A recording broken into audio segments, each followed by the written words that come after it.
तो hello friends, welcome back to our YouTube channel ITI step forward. तो friend, पिछली class में हमने जो हमारा स्क्रू थ्रेड था उसको पूरी तरीके से डिस्कस कर लिया था कि कौन कौन सी हमारी स्क्रू थ्रेड होती हैं, क्या क्या हमारे स्क्रू थ्रेड के प्रकार होते हैं। तो उसको पूरी तरीके से डिस्कस कर लिया था।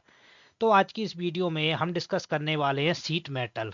जो सीट मेटल भी हमारे फिटर थ्योरी का एक महत्वपूर्ण चैप्टर है। इससे भी फ्रेंड्स एग्जाम में कई तरीके से क्वेश्चन पूछे जाते हैं। तो ये हमारा यूनिट नंबर 12 है।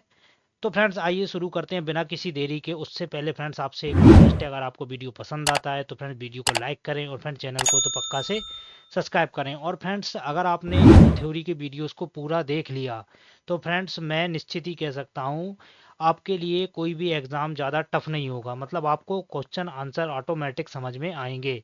तो आइए शुरू करते हैं बिना किसी देरी के। यूनिट नंबर 12 है हमारी सीट मेटल।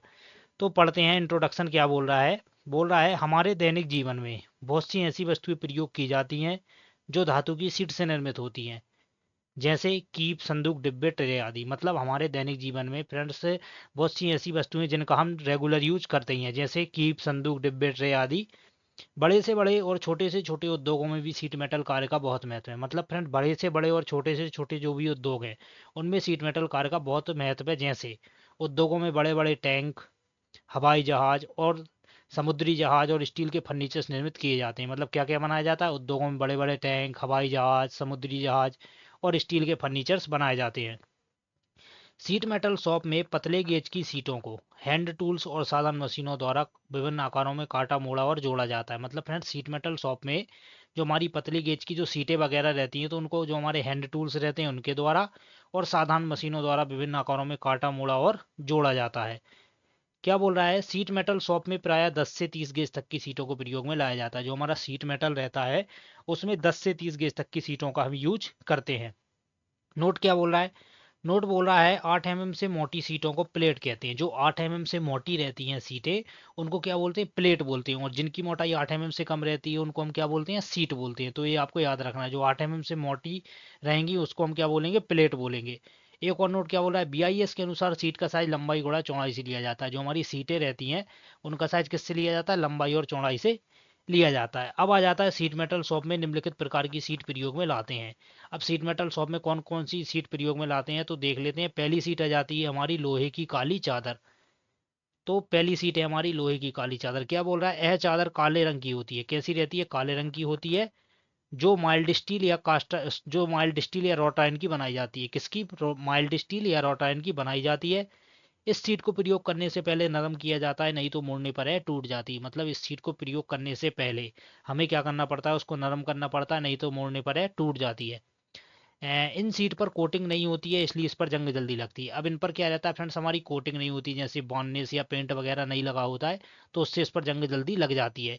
इससे तैयार उत्पाद को पेंट करना जरूरी होता है। मतलब जब भी इसको तैयार किया जाए तो इस पर तुरंत पेंट किया जाना चाहिए। इसका अधिकतर प्रयोग टैंक, स्टोव और पाइप इत्यादि बनाने के लिए किया जाता है। जो लोहे की काली चादर रहती है उसका प्रयोग कहाँ किया जाता है? टैंक, स्टोव और पाइप आदि बनाने के लिए किसका यूज करते हैं? लोहे की काली चादर का यूज करते हैं।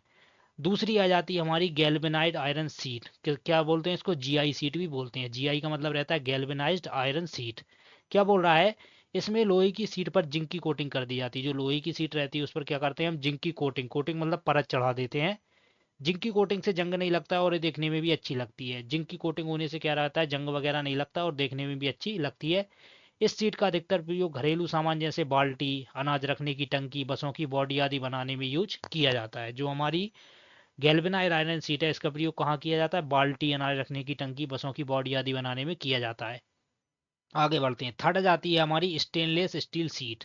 जो स्टेनलेस स्टील सीट रहती है इसका प्रयोग कहाँ किया जाता है देखते हैं। यह निकल क्रोमियम स्टील का एलॉय है। स्टेनलेस स्टील किसका एलॉय? निकल क्रोमियम स्टील का एलॉय है। इसमें जंग नहीं लगता है। इस सीट का प्रयोग केमिकल प्लांट, किचन और फ्रूट प्रोसेसिंग के लिए करते हैं। जैसे हमारा कोई भी केमिकल प्लांट हुआ, किचन हुआ, फ्रूट प्रोसेसिंग के लिए किसका यूज करते हैं? स्टेनलेस स्टील सीट का यूज करते हैं। आगे बढ़ते हैं। अब आ जाती है तांबे की सीट। क्या बोल रहा है? यह सीट तांबे की बनाई जाती है। इस सीट में ठंडी दशा में कार्य करने पर है हार्ड हो जाती है। मतलब जब इस पर ठंडी दशा में हम कार्य करते हैं तो ये सीट क्या रहती है हमारी? हार्ड हो जाती है। इस सीट में मेलिबिलिटी और डक्टिलिटी का गुण पाया जाता है। जो हमारी तांबे की सीट रहती है उसमें क्या रहता है? मेलिबिलिटी रहती है और डक्टिलिटी रहती है। इसका प्रयोग बर्तन और बॉयलर प्लांट आदि में किया जाता है। कहाँ किया जाता है इसका प्रयोग? बर्तन और बॉयलर प्लांट आदि में इसका प्रयोग किया जाता है। किसका? तांबे की सीट का। तो इसके आपको उपयोग याद रखने, किस सीट का यूज कहाँ किया जाता है। अब नेक्स्ट आ जाती है हमारी एल्यूमिनियम सीट। शुद्ध रूप से प्रयोग नहीं किया जाता। जो एल्यूमिनियम रहता है शुद्ध रूप से प्रयोग नहीं किया जाता है, बल्कि इसके बीच में कुछ मात्रा में तांबा, मैग्नीज, सिलिकॉन और लोहे की कुछ मात्रा मिली होती है। किस किस की मात्रा मिली होती है? तांबा, मैग्नीज, सिलिकॉन और लोहे की कुछ मात्रा मिली होती है। इस सीट का रंग उजला सफेद होता है। जो एल्यूमिनियम सीट रहती है उसका रंग कैसा रहता है? सफेद होता है। यह सीट भार में हल्की होती है और जंग अवरोधी होती है। मतलब भार में हल्की होती है और जंग अवरोधी, मतलब इस पर जंग नहीं लगता है। एल्यूमिनियम में सॉफ्टनेस और डक्टिलिटी का गुण पाया जाता है। किसका गुण पाया जाता है? सॉफ्टनेस और डक्टिलिटी का गुण पाया जाता है। इसका प्रयोग घरेलू सामान बनाने जैसे रेफ्रिजरेटर, लाइटिंग फिक्चर्स, खिड़कियां, दरवाजे और हवाई जहाज की बॉडी बनाने में करते हैं। किसका? एल्यूमिनियम सीट का यूज कहाँ कहाँ करते हैं फ्रेंड्स हम? घरेलू सामान बनाने, लाइटिंग फिक्चर, खिड़कियां, दरवाजे आदि बनाने में किसका यूज किया जाता है? एल्यूमिनियम सीट का। आगे बढ़ते हैं नेक्स्ट सीट। अब आ जाती है हमारी टिन सीट। क्या बोल रहा है? ये लोहे की चादरें होती हैं जिन पर टिन की कोटिंग की हुई होती है। ये क्या रहती है? लोहे की चादरें रहती हैं जिन पर टिन की कोटिंग की हुई होती है, जिससे जंग नहीं लगता है। इसका प्रयोग फर्नेस फिटिंग, घर की छतें और दूसरे घरेलू सामान बनाने के लिए करते हैं। कहाँ करते हैं? फर्नेस फिटिंग, घर की छतें और दूसरे घरेलू सामान बनाने के लिए किसका यूज करते हैं? टिन सीट का यूज करते हैं। अब नेक्स्ट आ जाती है हमारी लेड सीट। अब लेड सीट क्या रहती है फ्रेंड्स? तो लेड सीट में क्या बोल रहा है? यह भारी धातु है। कैसी है? भारी धातु है तथा बहुत नरम होती है। क्या रहता है? यह भारी धातु है तथा बहुत नरम होती है। इसका प्रयोग तेजाब के टैंक बनाने के लिए करते हैं। जो तेजाब के टैंक बनाते हैं उसके लिए किसका यूज करते हैं? लेड सीट का यूज करते हैं, क्योंकि इस धातु पर तेजाब का कोई असर नहीं होता। जो लेड धातु रहती है उस पर तेजाब का कोई असर नहीं होता है, इसलिए जो लेड सीट रहती है उसका यूज करते हैं, तेजाब के टैंक बनाने के लिए किया जाता है। जीआई सीट पर जिंक की परत चढ़ाने से पहले उसे तेजाब से साफ किया जाता है। जो हमारी जीआई सीट मतलब गैल्वेनाइज्ड आयरन सीट रहती है, उस पर जो जिंक की परत चढ़ाते हैं तो वो परत चढ़ाने से पहले उसे किससे साफ किया जाता है? तेजाब से साफ किया जाता है। तो ये नोट आपको याद रखना है। बाकी आपसे पूछे कि तेजाब के टैंक बनाने के लिए किस सीट का यूज करेंगे, तो लेड सीट का यूज करेंगे। अब आगे बढ़ते हैं। अब आ जाता है सीट मेटल शॉप में प्रयोग होने वाले औजार। मतलब सीट मेटल शॉप में जो हम सीट बनाते हैं तो उसके लिए कौन कौन से औजार का यूज किया जाता है, तो उन औजार को हम डिटेल्स से पढ़ने वाले हैं। तो पहला आ जाता है मापने वाले औजार। मापने वाले औजार में पहला आ जाता है steel rule. Friend, steel rule हम पीछे पढ़ चुके हैं, लेकिन सीट मेटल शॉप में इन सब का यूज किया जाता है, तो हम इनकी सिर्फ मेन हेडिंग पढ़ लेंगे। बाकी हम इसका जो भी डिटेल्स में है वो हम पहले पढ़ चुके हैं। तो पहला आ जाता है स्टील रूल। क्या बोल रहा है? यह स्टेनलेस स्टील का बना होता है। किसका बना होता है? स्टेनलेस स्टील का बना होता है। इसका प्रयोग जॉब बनाते समय मापों को मापने और चेक करने के लिए किया जाता है। इसके ऊपर इंच और एमएम के चिन्ह अंकित होते हैं। किसके? इंच और एमएम के चिन्ह अंकित होते हैं। किस पर? स्टील रूल पर। इसके द्वारा 1/2 mm व 1/64 इंच की शुद्धता में माप ली जाती है। मतलब 1/2 mm मतलब 0.5 mm या 1/64 इंच की शुद्धता में माप ले सकते हैं। किसके द्वारा? स्टील रूल के द्वारा। ये सीट मेटल शॉप में कौन से औजार है? मापने वाले औजार है। पहला टाइप कौन सा है? मापने वाले औजार, मतलब इनके द्वारा माप लिया जाता है। मापने वाले औजार में दूसरा है हमारा स्टील टैप। क्या बोल रहा है? बड़े साइज की चादर को मापने के लिए इसका प्रयोग किया जाता है। जो स्टील टैप रहते हैं इसका प्रयोग बड़े आकार की चादर को मापने के लिए करते हैं। यह 3 मीटर या 10 फुट तक की लंबाई में मापती है। कितने फुट? 3 मीटर या 10 फुट तक की लंबाई मापती है। यह अपने होल्डर में फोल्ड हो जाती है। जो स्टील टैप रहती है वो क्या रहता है? अपने होल्डर में ऑटोमेटिक फोल्ड हो जाती है और लंबाई रहती है 3 फुट, 3 मीटर या 10 फुट तक इसकी लंबाई रहती है। अब आ जाता है स्टील स्क्वायर। स्टील स्क्वायर क्या रहता है? यह एल आकार का होता है और हार्ड स्टील का बना होता है। क्या कौन से आकार का रहता है? एल आकार का होता है और हार्ड स्टील का बना होता है। इसके दोनों किनारों पर चिन्ह अंकित होते हैं। इसके दोनों किनारों पर क्या रहता है फ्रेंड्स? मार्किंग रहती है, मतलब चिन्ह बने रहते हैं। इसका प्रयोग माप लेने व मार्किंग के लिए करते हैं। माप भी ले सकते हैं और मार्किंग भी कर सकते हैं। इसकी छोटी भुजा को टंग और लंबी भुजा को ब्लेड कहते हैं। छोटी भुजा को क्या बोलते हैं? टंग, और लंबी भुजा को बोलते हैं ब्लेड। फ्रेंड्स, ये जो छोटी भुजा को टंग बोलते हैं, ये क्वेश्चन हमारा एनपीसीआईएल में पूछा गया था। जो एनपीसीआईएल 2021 नहीं 22 का पेपर हुआ था उसमें पूछा गया था कि जो हमारा स्टील स्क्वायर रहता है उसमें जो छोटी भुजा रहती है उसको क्या बोलते हैं, तो उसको टंग बोलते हैं और लंबी भुजा को ब्लेड बोलते हैं। तो ये हमारा स्टील स्क्वायर है, इसमें ये ब्लेड है। इसकी जी लंबी भुजा को क्या बोलते हैं? ब्लेड। और छोटी भुजा को क्या बोलते हैं? छोटी भुजा को बोलते हैं टंग। तो इसको बोल रहा है टंग, इसको बोल रहा है ब्लेड। आगे चलते हैं। अब आ जाता है हमारा वायर गेज। ये भी हमारा मापने वाला औजार है। क्या बोल रहा है? इसका प्रयोग सीट की मोटाई मापने के लिए किया जाता है। इसके ऊपर भिन्न भिन्न मोटाई के स्लॉट कटे होते हैं जिन पर उनके साइज का नंबर लिखा होता है।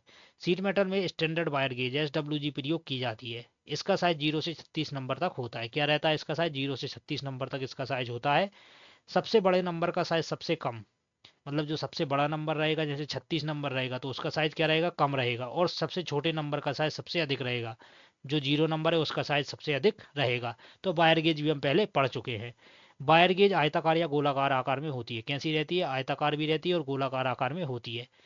अब फ्रेंड्स हमने मापने वाले औजार पढ़ लिए, अब आ जाता है सीट मेटल में मार्किंग टूल्स। अब मार्किंग टूल्स क्या रहते हैं, मार्किंग टूल्स में पहला आ जाता है स्क्राइबर। क्या बोल रहा है, सीट मेटल सरफेस के ऊपर रेखाएं खींचने के लिए इसका प्रयोग किया जाता है। जो सीट मेटल सरफेस रहती है उसके ऊपर रेखाएं खींचने के लिए किसका प्रयोग किया जाता है, स्क्राइबर का प्रयोग किया जाता है। स्क्राइबर को हाई कार्बन स्टील से बनाकर हार्ड टेम्पर कर दिया जाता है। स्क्राइबर का पॉइंट एंगल 12 से 15 डिग्री के कोण पर ग्राइंड होता है। जो स्क्राइबर का पॉइंट एंगल रहता है कितने डिग्री के कोण पर ग्राइंड होता है, 12 से 15 डिग्री के कोण पर ग्राइंड होता है। तो ये हो गया हमारा स्क्राइबर। अब दूसरा आ जाता है हमारा स्क्रैच ओवल। स्क्रैच ओवल क्या रहता है, बोल रहा है स्क्रैच ओवल का प्रयोग सीट की सतह पर गहरी रेखाएं खींचने के लिए किया जाता है। मतलब सीट की सतह पर गहरी रेखाएं खींचने के लिए स्क्रैच ओवल का प्रयोग किया जाता है। इसके ऊपर लकड़ी का हैंडल लगा होता है जिस पर दबाव दिया जा सकता है। स्क्रैच ओवल के ऊपर क्या लगा रहता है, लकड़ी का हैंडल लगा रहता है जिस पर दबाव दे सकते हैं। स्क्रैच ओवल का पॉइंट 15 से 20 डिग्री के कोण पर ग्राइंड करके बनाया जाता है। जो स्क्रैच ओवल का पॉइंट रहता है कितने डिग्री पर ग्राइंड करके बनाया जाता है, 15 से 20 डिग्री के कोण पर ग्राइंड बनाया जाता है। तो ये है हमारा स्क्रैच ओवल। सीट की सतह पर गहरी रेखाएं खींचने के लिए प्रयोग किया जाता है। 15 डिग्री से 20 डिग्री पर इसको ग्राइंड किया जाता है। ये आप देख सकते हैं 15 से 20 डिग्री इसका पॉइंट एंगल रहता है। बोल भी रहा है कि स्क्रैच ओवल का पॉइंट 15 से 20 डिग्री के कोण पर ग्राइंड करके बनाया जाता है। तो फ्रेंड्स ये है हमारा स्क्रैच ओवल। आगे बढ़ते हैं, अब आ जाता है डिवाइडर। क्या बोल रहा है, डिवाइडर के द्वारा किसी सीट पर वृत्तीयचाप लगा सकते हैं। कोई भी सीट है उस पर वृत्तीयचाप लगाने के लिए किसका यूज करते हैं, डिवाइडर का यूज करते हैं। तथा किसी को रेखा को बराबर भागों में बांटने के लिए भी इसका प्रयोग किया जाता है। डिवाइडर फर्म जॉइंट और स्प्रिंग जॉइंट दोनों तरह के निर्मित किए जाते हैं। डिवाइडर किस तरह के निर्मित किए जाते हैं, फर्म जॉइंट और स्प्रिंग जॉइंट दोनों तरह के निर्मित किए जाते हैं। नोट क्या बोला है, डिवाइडर के द्वारा 150 mm तक के वृत्त खींचे जा सकते हैं। जो डिवाइडर रहता है उसके द्वारा हम 150 mm तक के वृत्त खींच सकते हैं। सेकंड आ जाता है बिंग कंपास। अब बिंग कंपास क्या होता है, बिंग कंपास प्राय डिवाइडर के समान ही एक मार्किंग औजार है। जो बिंग कंपास है वो भी हमारा डिवाइडर के समान ही क्या है, मार्किंग औजार है। जिसमें कंपास को किसी निश्चित दूरी तक खोलने के लिए क्या लगा होता है, पंख, विंग लगा होता है। पंख में लगे हुए नट को टाइट करने पर कंपास की टांगों की एक निश्चित दूरी खुल जाती है। बिंग कंपास के द्वारा 50 से 200 mm तक के वृत्त खींच सकते हैं। मतलब फ्रेंड्स जो वृत्त हमारे डिवाइडर से नहीं खींच सकते हैं, जैसे हमको 180 mm का वृत्त खींचना है तो उसके लिए हम किसका यूज करेंगे, बिंग कंपास का। तो बिंग कंपास के द्वारा कहाँ से कहाँ तक वृत्त खींच सकते हैं, बिंग कंपास के द्वारा 50 से 200 mm तक के वृत्त खींच सकते हैं। ये है हमारा बिंग कंपास। इसकी ये दोनों टांगे दिख रही है, इसकी जो नट को टाइट कर देते तो इसकी टांगों की एक निश्चित दूरी खुल जाती है। और फ्रेंड्स यही हमारा बिंग कंपास है। अब थर्ड आ जाता है ट्रेमल। क्या बोल रहा है, बड़े साइज के वृत्त व चाप लगाने के लिए ट्रेमल का प्रयोग किया जाता है। बड़े साइज के वृत्त व चाप लगाने के लिए किसका यूज करेंगे, ट्रेमल का। ट्रेमल के द्वारा 150 से 500 mm तक के वृत्त खींचे जा सकते हैं। जो ट्रेमल रहता है उसके द्वारा क्या करते हैं, 150 से 500 mm तक के वृत्त या चाप खींच सकते हैं। अब आ जाता है मार्किंग पंच। अब पंच क्या रहता है, बोल रहा है मार्किंग पंच सीटों पर लगाई गई रेखाओं को पक्का करने के लिए किया जाता है। मतलब सीटों पर जो हमने मार्किंग की है उसको पक्का करने के लिए किसका यूज करते हैं, पंच का यूज करते हैं। यह पंच 3 प्रकार के होते हैं। प्रिक पंच, एंगल कितना रहता है 30 डिग्री। डॉट पंच, एंगल कितना रहता है 60 डिग्री। सेंटर पंच, एंगल कितना रहता है 90 डिग्री। पंच हाई कार्बन स्टील से बनाकर हार्ड व टेम्पर कर दिए जाते हैं। पंच किससे बने होते हैं, हाई कार्बन स्टील से। डिवाइडर के पॉइंट को बैठाने के लिए, जो डिवाइडर का पॉइंट रहता है उसको बैठाने के लिए प्रिक पंच के द्वारा पॉइंट लगाया जाता है। तो फ्रेंड्स प्रिक पंच जैसे हम फ्रेंड्स डिवाइडर के द्वारा मतलब वृत्तचाप खींचते हैं, तो डिवाइडर का जो एक पॉइंट रहता है उसको बैठाने के लिए किसका यूज करते हैं, प्रिक पंच। प्रिक पंच के द्वारा हम चोट मार देते हैं, वहां पर हम प्रिक पंच का यूज कर सकते हैं। अब नोट क्या बोल रहा है, नोट बोल रहा है सेंटर पंच 100 mm लंबे, कितने mm 100 mm लंबे और 10 mm व्यास में होते हैं। 100 mm लंबाई रहती है, 10 mm व्यास रहता है। लेकिन पॉइंट की तरफ इनका व्यास 6 mm हो जाता है। मतलब ऊपर से क्या रहेगा, इस लंबाई तो 100 mm रहेगी, ऊपर से क्या रहेगा, इसका व्यास 10 mm रहेगा। लेकिन जैसे ही पॉइंट की तरफ और नीचे जाएगा तो इसका व्यास हो जाएगा 6 mm। ये आपको याद रखना है। दूसरा नोट क्या बोल रहा है, डॉट पंच व प्रिक पंच 100 mm लंबे। डॉट पंच और प्रिक पंच कितने लंबे रहते हैं, 100 mm और 7 mm व्यास में होते हैं। लेकिन पॉइंट की तरफ इनका व्यास कितना हो जाता है, 2.5 mm हो जाता है। तो सेंटर पंच का और डॉट पंच व प्रिक पंच का आपको याद रखना है कि पॉइंट की तरफ इनका व्यास कितना हो जाता है, 2.5 mm हो जाता है। इसका हो जाता है 6 mm। आगे बढ़ते हैं, अब आ जाता है सीट मेटल में सुराख करने वाले औजार। अब सीट मेटल में सुराख करने वाले औजार कौन से हैं, इनको देख लेते हैं। बोल रहा है इन्हें होल पंच भी कहते हैं। इनका प्रयोग सीट में सुराख करने के लिए करते हैं। यह 3 प्रकार के होते हैं। पहला है सॉलिड पंच। सॉलिड पंच हम पहले भी पढ़ के आ गए हैं। अगर आपने हमारी मार्किंग एवं मार्किंग टूल्स की वीडियो को नहीं देखा है तो आप हमारे चैनल की प्लेलिस्ट पर जाकर उन वीडियोस को देख सकते हैं। तो क्या बोल रहा है सॉलिड पंच, सीट मेटल में रिवेटिंग करने के बाद सुराख करने पड़ते हैं, जिसके लिए सॉलिड पंच द्वारा सुराख किए जाते हैं। सुराख करने के लिए सीट के नीचे लकड़ी का ब्लॉक रखा जाना चाहिए। ठोस पंच के ऊपर हैमर की चोट मारते तो चादर में सुराख हो जाता है। ये हमारे कौन से पंच का डायग्राम दिखाया गया है? ये हमारे सॉलिड पंच का डायग्राम दिखाया गया है। क्या बोला है, सुराख के नीचे नट मतलब नीचे लकड़ी का ब्लॉक वगैरह रखा जाता है। जब हम हैमर पर चोट मारते हैं तो हमारी सीट या चादर में सुराख हो जाता है। नेक्स्ट पंच आ जाता है हॉलो पंच।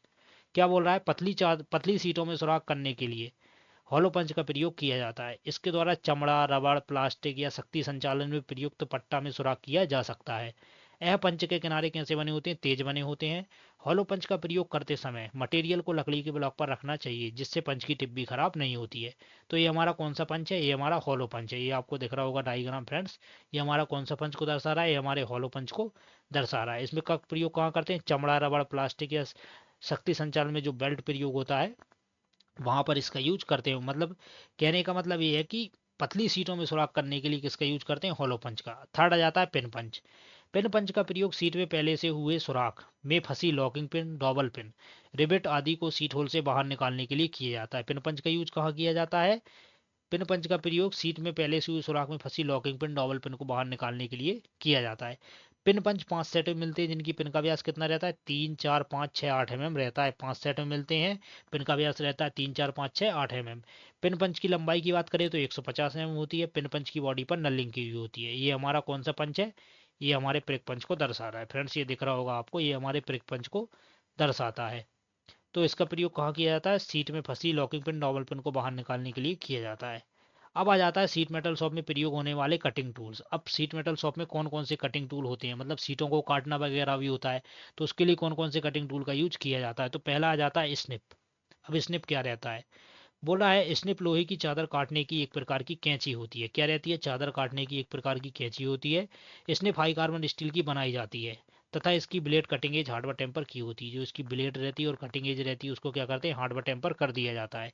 स्निप का साइज कटिंग पॉइंट से हैंडल के अंतिम छोर तक लिया जाता है। जो स्निप का साइज रहता है उसके कटिंग पॉइंट से हैंडल के अंतिम छोर तक लिया जाता है। स्निप के द्वारा 1.2 mm तक की सीटों को काट सकते हैं। मतलब जिन सीटों की मोटाई 1.2 mm तक होती है उन सीटों को काटने के लिए किसका यूज किया जाता है? स्निप का यूज किया जाता है। एक और नोट क्या बोल रहा है? स्निप के कटिंग ब्लेड की धार को 80 डिग्री के कोण पर ग्राइंड किया जाता है। जो स्निप का कटिंग ब्लेड का जो धार रहता है उसको 80 डिग्री कोण पर ग्राइंड किया जाता है। स्निप दो प्रकार की होती है। अब स्निप भी हमारी कितने प्रकार की रहती है? दो प्रकार की रहती है। पहली रहती है स्ट्रेट स्निप। तो ये हमारे स्ट्रेट स्निप का डायग्राम आपको दिख रहा होगा। लेंथ कहाँ से लेते हैं? ये इसके कटिंग ब्लेड से हैंडल के अंतिम छोर तक इसका साइज लिया जाता है। ये इसका पिवट है, ये आगे का ये इसका ब्लेड को दर्शा रहा है, ये पीछे इसका हैंडल है। तो ये हमारी स्ट्रेट स्निप है। क्या बोल रहा है? स्ट्रेट स्निप का प्रयोग सीट को सीधा काटने तथा बड़ी त्रिज्या के वक्र कर्व काटने के लिए किया जाता है। मतलब सीट को सीधा काटना है तो वहां पर स्ट्रेट स्निप का यूज करेंगे, और बड़ी त्रिज्या के वक्र मतलब हमें बड़े वृत्त वगैरह काटने तब भी वहां पर हम किसका यूज करेंगे? स्ट्रेट स्निप का यूज करेंगे। इस तरह के स्निप के ब्लेड सीधे होते हैं। इस तरह के स्निप के जो ब्लेड रहते हैं सीधे रहते हैं। दूसरी आ जाती है हमारी बेंट स्निप। क्या बोल रहा है? बेंट स्निप के कटिंग ब्लेड अर्धगोलाकार होते हैं। कैसा रहता है? हाफ राउंड टाइप में रहता है। बेंट स्निप का प्रयोग सीट को वक्राकार काटने, सीट को बेलनाकार काटने के लिए किया जाता है। कैसा? वक्राकार काटने, बेलनाकार काटने के लिए किया जाता है। बेंट स्निप के द्वारा छोटे रेडियस में सीट को काटा जाता है। जब हमें छोटे रेडियस में कोई भी सीट को काटना है तो वहां पर बेंट स्निप का यूज करेंगे। बड़े रेडियस में काटना है तो स्ट्रेट स्निप का यूज करेंगे। तो आशा करता हूँ ये भी आपका क्लियर हो गया होगा। आगे बढ़ते हैं। ये हमारा कौन सा डायग्राम है? ये हमारे बेंट स्निप को दर्शा रहा है। ये क्या रहता है? थोड़ा हाफ राउंड टाइप में रहता है। अब आ जाता है सियर। क्या बोला है? सियर का प्रयोग मोटी चादर काटने के लिए किया जाता है। अब जो मोटी चादर रहती है उन्हें काटने के लिए सियर का यूज किया जाता है। इसके द्वारा स्निप की अपेक्षा अधिक मोटी चादर काटी जाती है। मतलब इसके द्वारा क्या रहता है? हम स्निप की अपेक्षा अधिक मोटी चादर काट सकते हैं। सियर के ब्लेड की धार को 87 डिग्री के कोण पर ग्राइंड किया जाता है। जो सियर रहती है उसके जो ब्लेड की धार रहती है उसको कितने डिग्री पर? 87 डिग्री पर ग्राइंड किया जाता है। ये आपको याद रखना है। सियर के द्वारा 6 में मोटी सीट काट सकते हैं। जो हमारी सियर रहती है उसके द्वारा हम कितनी 6 में मोटी सीट को काट सकते हैं। सियर निम्नलिखित प्रकार की होती है। पहली आ जाती है बेंच सियर। क्या बोल रहा है? इसे लीवर सियर भी कहते हैं। कौन सी सियर भी कहते हैं? लीवर सियर भी कहते हैं। यह बेंच पर नट बोल्ट की सहायता से फिट की जाती है।